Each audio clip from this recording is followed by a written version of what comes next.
Accidentally created John Doe and J Doe as separate customers? Duplicate customer records clutter your lists and skew reports. Merging them in QuickBooks Online cleans everything up. Welcome back to Guide with Samuel. Go to the customers list. Find the duplicate entries you want to merge. Here's the key: QuickBooks Online doesn't have a merge button. You must choose one record to keep and edit the other to be identical. Change the name on the duplicate you don't want to keep to match the name of the record you do want to keep exactly. Save it. QuickBooks will prompt you, "This name is already used.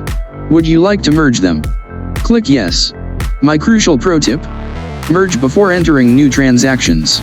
Always clean up duplicates at the start of a cleanup session. If you merge customers that have existing invoices or payments, all that history will combine under the single customer name, which is exactly what you want. Keep your customer list clean and professional with this simple workaround. How do duplicates usually sneak into your system? Data imports or manual entry typos. For more data hygiene guides, please subscribe. Thanks for watching. I'm Samuel, and I'll see you soon.